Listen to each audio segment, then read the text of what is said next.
Now let's get to today's top stories. Good morning, Chris. Good morning. Hillsborough County Sheriff Chad Chronister withdrawing his name to be Donald Trump's head of the Drug Enforcement Administration. He said on X, or on, he posted on X that he felt the gravity of the position and decided that he would be better off staying in Hillsborough fighting crime. Now, Chronister was facing increasing scrutiny from conservative groups and Republicans in Congress about his arrest of Pastor Rodney Howard Brown back in 2020. The pastor ignored COVID lockdown orders and held services at his megachurch. Chronister arrested him for that, later released him, and they eventually came to a amicable agreement between each other. Yeah. However, if you look at the response on X to Chronister's nomination, it was very hostile from conservatives, and it was only getting worse. That just seems ridiculous to me. And that's what the publisher of Florida Politics, Peter Schorsch, echoed his reporting as found, that is at least part of the reason for Chronister stepping aside here.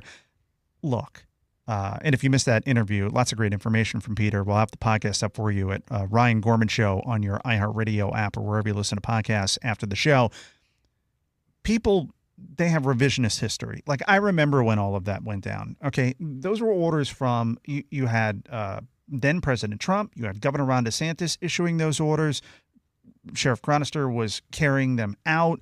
I mean, the idea that that's going to hold up somebody who could potentially be effective running the DEA, a key agency in the battle against the fentanyl crisis. I mean, this is that purity test nonsense, I think, that gets taken way too far. So you're taking out a potentially solid option, somebody who's gotten the job done, probably the most popular politician in the entire Tampa Bay area. Right. And also, we talked about this yesterday, that Chad Chronister went and he apologized. Like, he had lunch with that pastor, made good on what happened. And I think if you go back and look at it, that was right at the peak. That was March 2020. When everyone was freaking out because we didn't know. Yeah. I mean, it wasn't like it was 6 months later when No. people started to realize that things should be relaxed a little bit. That's right. more. President Trump declared a state of emergency. Yeah. The governor of Florida, Ron DeSantis, issued orders. I mean, everybody sort of has revisionist history on the lockdowns. Yeah. They think, oh, well, Florida was the free state. It was not the free state at that time. At the very beginning. Yeah, exactly. So I don't know. I wonder if there's more to this. Maybe we'll find out.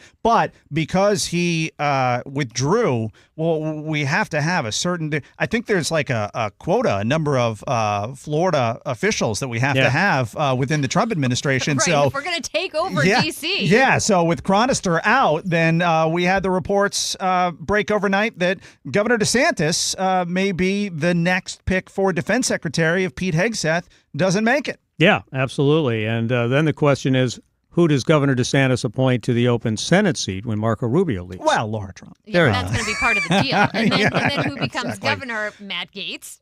Well, that would be. How would that?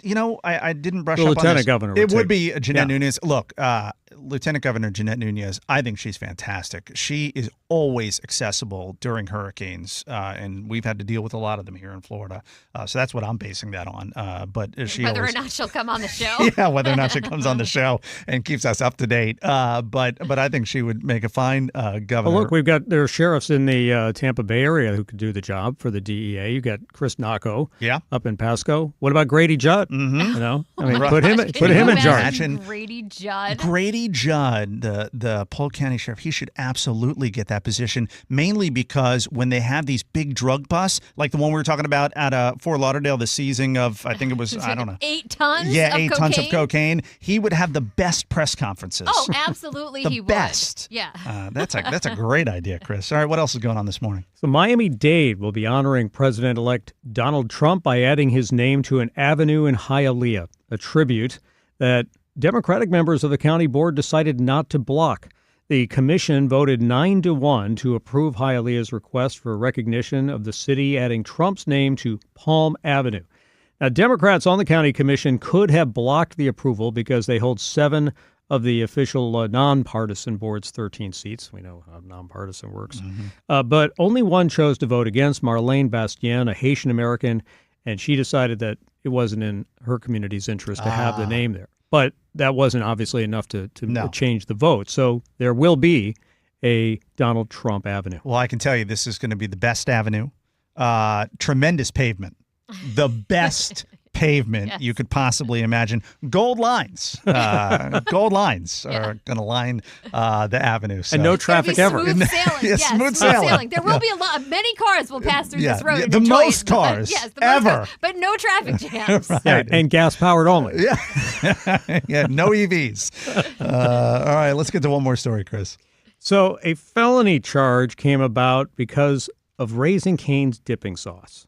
Now you wonder, how is that possible? Well, investigators say a 31-year-old woman was arrested for strong-arm robbery because she became hostile verbally and physically after fast food workers failed to include 8 sauces in her mobile pickup order in Clearwater. That's a lot of sauces. Yeah. I mean, Mackenzie Keeling was getting her food at the Raising Cane's in Clearwater. She discovered she was missing 8 packs of the sauce. So she goes back to the restaurant and demands to talk to the manager who did provide her with the dipping sauce, but apparently she wanted more. She's like, I had to pay extra for gas to come back here, and then I had extra time lost in my life, so I want even more sauces, and that's when things got violent. She apparently threw a hard right and injured the employee. And then there was fighting, and people inside the eatery were freaking out. Some people got scared and left. Now, I'm not in any way condoning what this Clearwater woman did, but I'd rather have more sauce than less. Yeah, okay. With my order. You know what I mean? I'd rather have one extra than be one short. And Danny, you have experience. This sauce issue could lead to real problems. It really marital can. problems. Yes, marital issues. So someone in my life very particular about having sauce with his Chick-fil-A. And one time I ordered Chick-fil-A and I messed it up and I did not get his sauce, and he got home with the bags. It's outrageous. Where's my sauce? And I'm like, oh my gosh, I'm so sorry. When I did the order, I just didn't go through and click it. You don't care about me. Oh, no. Marriage counseling session over it and everything. Well, I like that Polynesian sauce. We're now almost divorced, so. Yeah, it all started there with the sauce. So, not getting the sauce. An indication of the state of our marriage. It was bad because I forgot the sauce. Yeah, not getting sauce. That could lead to major problems. Thankfully, you didn't slap me across the face like this woman at Raising Cane's did. Next time I go, I better ask for every kind. Yeah. Give me everything you got. All right. Chris Strankman with today's top stories. Chris, thanks so much. Thank you.